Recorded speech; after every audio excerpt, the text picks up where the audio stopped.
ಇನ್ನೆರಡು ವರ್ಷದಲ್ಲಿ ಜೆಡಿಎಸ್ ಮತ್ತೆ ಅಧಿಕಾರಕ್ಕೇರಲು ರಣತಂತ್ರ ಮಾಡ್ತಾ ಇದೆ. ಸಿಎಂ ಸಿದ್ದರಾಮಯ್ಯ ತವರು ಜಿಲ್ಲೆಯಲ್ಲೇ ಶಕ್ತಿ ಪ್ರದರ್ಶನ ಮಾಡೋ ಮೂಲಕ ಎಚ್ಡಿಕೆ ಕುರುಬಾಸ್ತ್ರ ಪ್ರಯೋಗ ಮಾಡಿದ್ದಾರೆ. ಅಷ್ಟಕ್ಕೂ ಕುಮಾರಸ್ವಾಮಿ ಹಳದಿ ಪೇಟ ತೊಟ್ಟು ಶಪಥ ಮಾಡಿದ್ದೇನು? ಬನ್ನಿ ನೋಡೋಣ.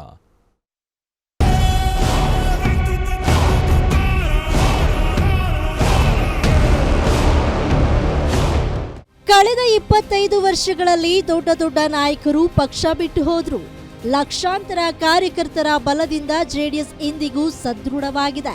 ಮುಂದಿನ ಚುನಾವಣೆಯನ್ನ ದೃಷ್ಟಿಯಲ್ಲಿಟ್ಟುಕೊಂಡು ಸಿದ್ದರಾಮಯ್ಯ ತವರು ಜಿಲ್ಲೆಯಲ್ಲೇ ಎಚ್ಡಿ ಕುಮಾರಸ್ವಾಮಿ ಸಮುದಾಯದ ಅಸ್ತ್ರ ಪ್ರಯೋಗ ಮಾಡಿದ್ದಾರೆ. ಮೈಸೂರಿನ ಚಾಮುಂಡೇಶ್ವರಿ ವಿಧಾನಸಭಾ ಕ್ಷೇತ್ರದಲ್ಲಿ ಜನರೊಂದಿಗೆ ಜನತಾದಳ ಕಾರ್ಯಕ್ರಮದ ಮೂಲಕ ಶಕ್ತಿ ಪ್ರದರ್ಶನ ಮಾಡಿದ್ದಲ್ಲದೆ ಮುಂದಿನ ಚುನಾವಣೆಯಲ್ಲಿ ಜೆಡಿಎಸ್ ಪಕ್ಷ 75 ಕ್ಷೇತ್ರಗಳಲ್ಲಿ ಜಯ ಗಳಿಸುವ ಶಪಥ ಮಾಡಿದ್ದಾರೆ.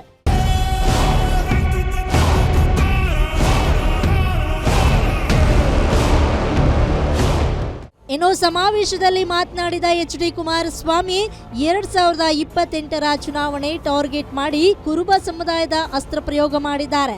ಹಳದಿ ಪೀಠ ಕಟ್ಕೊಂಡು ಭಾಷಣ ಮಾಡ್ತಾ ಇರೋದು ಹಾಲು ಮತಸ್ಥರು. ಕುರುಬರಿಗೆ ಸಂದೇಶ ನೀಡುವ ಸಲುವಾಗಿ ಕುರುಬ ಸಮುದಾಯದ ಜೊತೆಗೆ ಜೆಡಿಎಸ್ ಕೂಡ ಇದೆ ಎಂಬುದನ್ನ ಮನವರಿಕೆ ಮಾಡಿಕೊಡಲು ಪೇಟ ಕಟ್ಟಿಕೊಂಡು ಮಾತನಾಡಿದ್ದೇನೆ.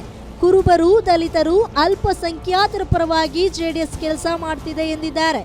ಇವತ್ತು ಈ ಸಂಕೇತ ಇಲ್ಲೇ ನನಗೆ ನಾನು ಯಾವುದೇ ಸಭೆಯಲ್ಲಿ ಯಾವುದೇ ರೀತಿಯ ಒಂದು ತಲೆಗೆ ರುಮಾಲುಗಳನ್ನು ಕಟ್ತಕ್ಕಂಥದ್ದಕ್ಕೆ ಸ್ವಲ್ಪ ಹಿಂಜರಿತೀನಿ.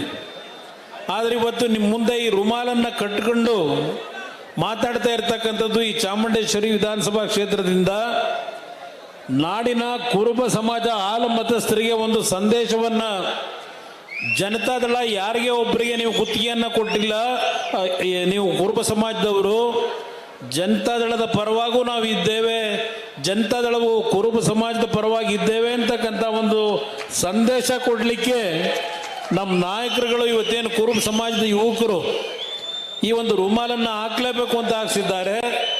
ಇದು ನಾಡಿನ ಹಾಲು ಮತಸ್ಥರು ಕುರುಬ ಸಮಾಜಕ್ಕೆ ಸಂದೇಶ ಕೊಡಲಿಕ್ಕೋಸ್ಕರವಾಗಿ ಈ ರುಮಾಲನ್ನು ತೊಟ್ಟಿದ್ದೇನೆ. ಈಗ ಚಾಮುಂಡೇಶ್ವರಿಯಲ್ಲಿ ಸಮಾವೇಶ ನಡೆದರೂ ಜಿಟಿ ದೇವೇಗೌಡರನ್ನ ದೂರ ಇಟ್ಟು ಕಾರ್ಯಕ್ರಮ ಮಾಡಲಾಗಿದೆ. ಕಾಂಗ್ರೆಸ್ ಜೊತೆ ಸ್ನೇಹ ಬೆಳೆಸಿರೋ ಜಿಟಿ ದೇವೇಗೌಡರಿಗೆ ಕೌಂಟರ್ ಕೊಟ್ಟು ಪುತ್ರ ಹರೀಶ್ ಗೌಡನನ್ನ ಹಾಡಿ ಹೊಗಳಿದ್ದಾರೆ. ಚಾಮುಂಡೇಶ್ವರಿ ಜೆಡಿಎಸ್ ಭದ್ರಕೋಟೆ. ಇಲ್ಲಿ ಯಾವುದೇ ವ್ಯಕ್ತಿಯಿಂದ ಪಕ್ಷ ಗೆದ್ದಿಲ್ಲ. ಪಕ್ಷವನ್ನ ಗೆಲ್ಲಿಸಿರುವುದು ನಿಷ್ಠಾವಂತ ಕಾರ್ಯಕರ್ತರು ಹಾಗೂ ಜನರ ಮುಂದೆಯೂ ಸಹ ಯಾರೇ ಅಭ್ಯರ್ಥಿಯಾದ್ರೂ ಇದು ಪುನರಾವರ್ತನೆಯಾಗಲಿದೆ ಅಂತ ಭವಿಷ್ಯ ನುಡಿದಿದ್ದಾರೆ. ಈ ಚಾಮುಂಡೇಶ್ವರಿ ಕ್ಷೇತ್ರ ಜನತಾದಳದ ಭದ್ರಕೋಟೆ ಅಂತಕ್ಕಂಥದ್ದನ್ನ ತಾವು ನಿರೂಪಿಸಿದ್ದೀರಿ. ಇದು ವ್ಯಕ್ತಿಯಿಂದ ಆಗಿರ್ತಕ್ಕಂಥದ್ದಲ್ಲ. ಈ ಕ್ಷೇತ್ರ ಕಳೆದ 3 ವರ್ಷಗಳಲ್ಲಿ ನಾವು ನಿರಂತರವಾಗಿ ಗೆದ್ದಿದ್ರೆ ವ್ಯಕ್ತಿಯಿಂದ ಅಲ್ಲ ಗೆದ್ದಿರ್ತಕ್ಕಂಥದ್ದು.